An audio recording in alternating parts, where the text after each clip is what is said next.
tenemos 16 candidatos, eso es un número sumamente grande, varios de ellos completamente o prácticamente desconocidos para la ciudadanía y un tiempo muy corto para poder hacer campaña, ¿no? Entonces, en ese contexto, creo que las redes se han potenciado porque si nosotros revisamos, por ejemplo, el informe Ecuador Estado Digital de hasta enero de 2020, el informe menciona que hay 13.8 millones de usuarios conectados a Internet en el Ecuador, ¿no? Y de ese 13.8 millones, 13 millones usan redes sociales. Y se calcula que una persona pasa cerca de 6 horas en total de todo su día conectado a Internet, ¿no? A través de la computadora, a través del celular. Entonces, son espacios en donde los candidatos han tenido la necesidad de estar, pero lo importante es analizar cómo están, qué tan efectivo es este estar en estas plataformas y qué tanto podemos relacionar el tener cierto éxito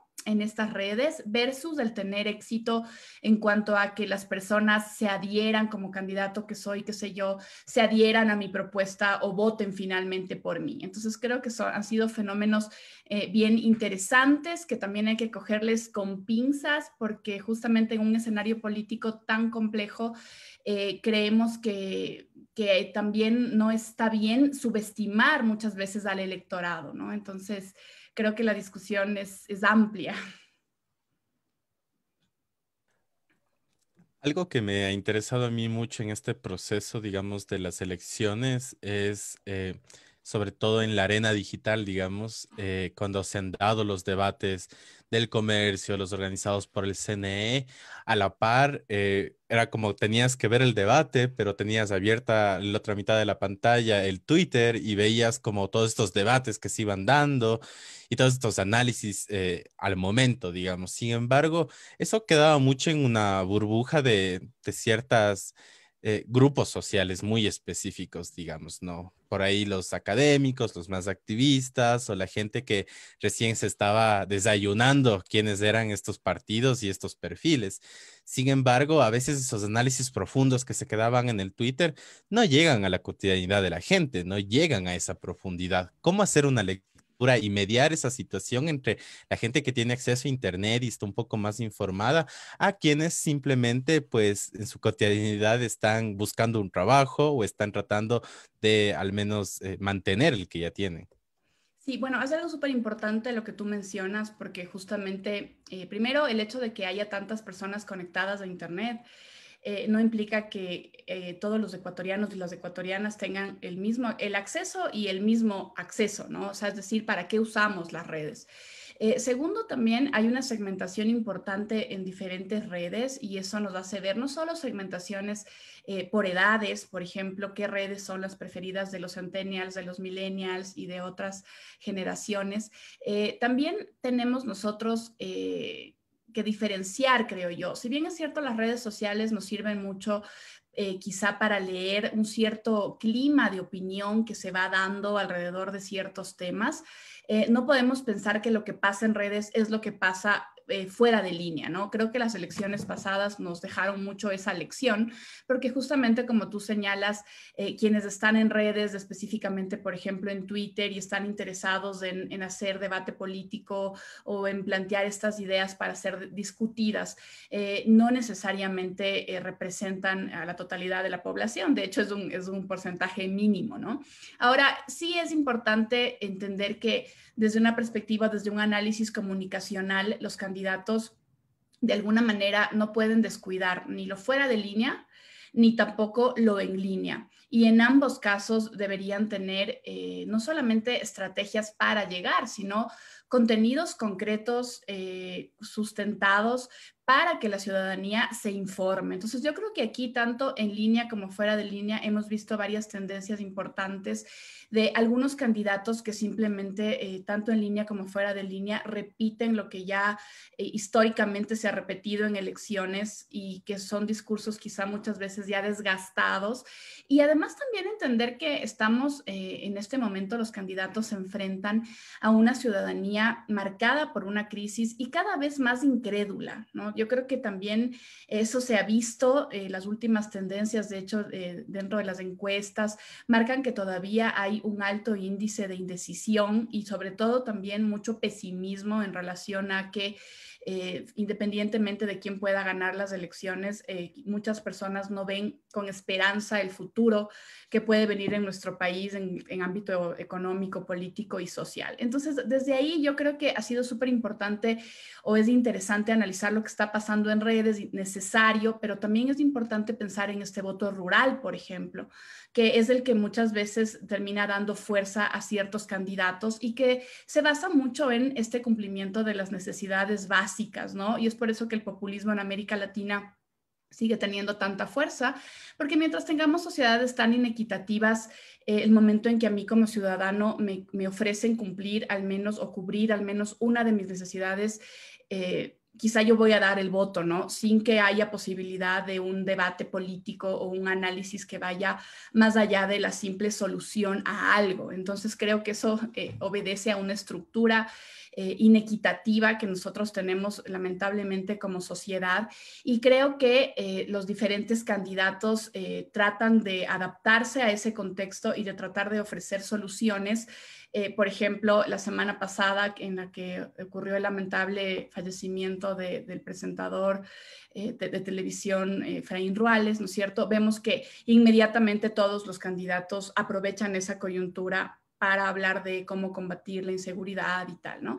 Entonces, algo que sí llama muchísimo la atención es que, si bien es cierto, tenemos diferentes sectores del electorado y cada uno con diferentes visiones de lo que puede ser o de lo que puede necesitar y lo que puede esperar de un candidato o de una candidata, sí es súper importante entender que en muchos de los casos, sobre todo en la arena digital, en el ecosistema digital, se puede ver que hay una intención de generar contenidos por generar, de lograr esta interacción por lograr, ¿no es cierto? Pero no hay contenidos que vayan desde las propuestas políticas, ¿no? Entonces es como que me voy a TikTok porque ahí puedo llegar a los más jóvenes, entonces si hay que bailar, bailo, si hay que hacer lo que sea, lo hago, pero no necesariamente hay una estrategia pensada, armada profesionalmente con contenidos que me permitan conectar con el electorado. Y ahí también creo hay una confusión súper grande, porque quizá el hecho de que a mí me viralicen un contenido que yo hice como candidato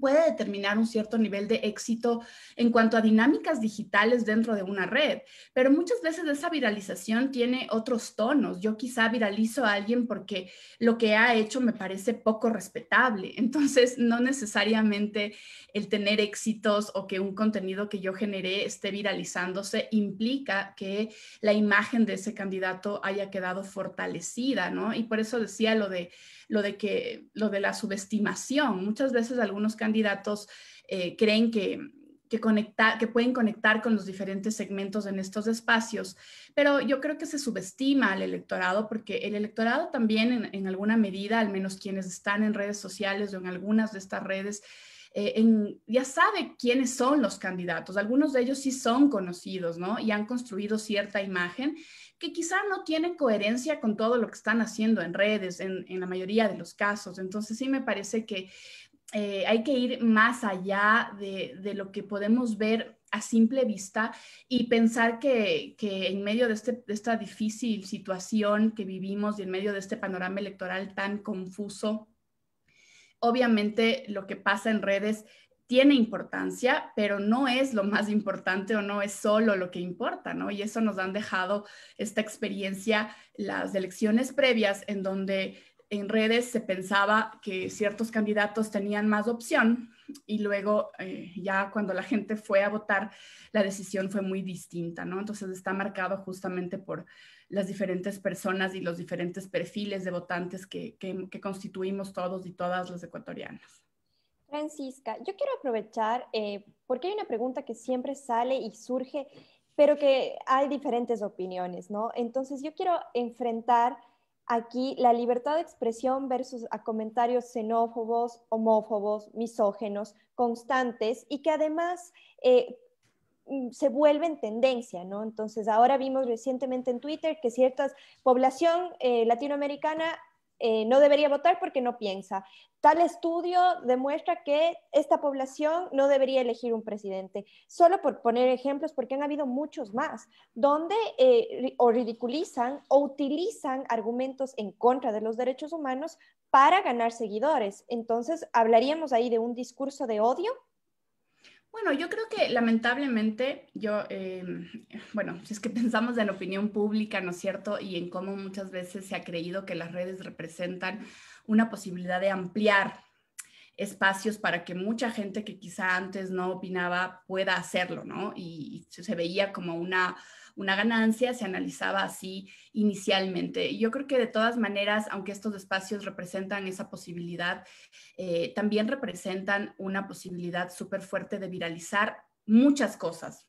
Y dentro de esas muchas cosas, a veces cualquier cosa, ¿no? Y me refiero a cualquier cosa, a este tipo de comentarios que obviamente parten desde subjetividades que sin ningún tipo de fundamento, ¿no es cierto? Sin embargo, de repente una idea que puede ser sexista, xenófoba, misógina, al ser dicha por una persona que tiene cierto número de seguidores, puede tener una incidencia fuerte, puede tener una incidencia grande, ¿no? Entonces, bueno, yo creo que esas son dinámicas que efectivamente se dan, pero también creo que no solo evidencian que esto es posible, es decir, que estas nuevas dinámicas están con nosotros y que hay que tener mucho cuidado con ellas, sino que también evidencian lo que nos falta trabajar como sociedad para cambiar ciertas formas de analizar lo que ocurre, ¿no? Yo creo que muchas veces, por ejemplo, cuando hay una crisis económica, política en un país, entonces, ¿a quién se echa la culpa? A los votantes, ¿no? Los votantes son los que tienen la culpa porque votan sin pensar, porque esto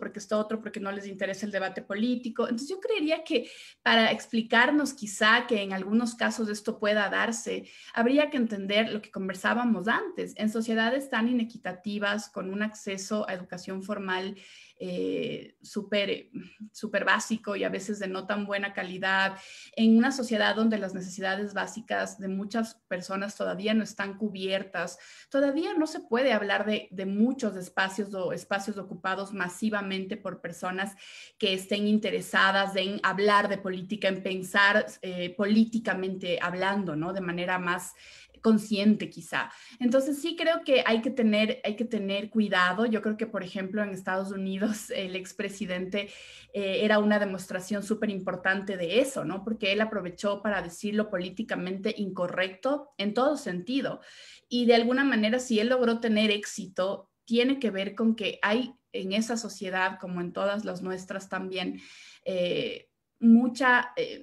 muchas de estas ideas misóginas, racistas, sexistas, que están ahí, están con fuerza, y eso es lo que estructuralmente hay que atacar, porque mal haríamos en echar la culpa o pensar que la culpable de todo esto que está pasando, de este tipo de dinámicas, son específicamente las redes o es la tecnología, ¿no? Sería una mirada bastante determinista. Sin embargo, sí me parece necesario darnos cuenta de que esto es así, porque absolutamente todo se viraliza y en esa viralización yo creería que hay un gran peligro en algunos casos porque el contenido llega sin ningún tipo de filtro a muchísimas personas que no sabemos cómo lo van a tomar. Muchísimas gracias, Francisca, por su análisis de esta noche. Realmente ha sido importante conocer cómo este escenario, este ecosistema digital se va dando, ¿no?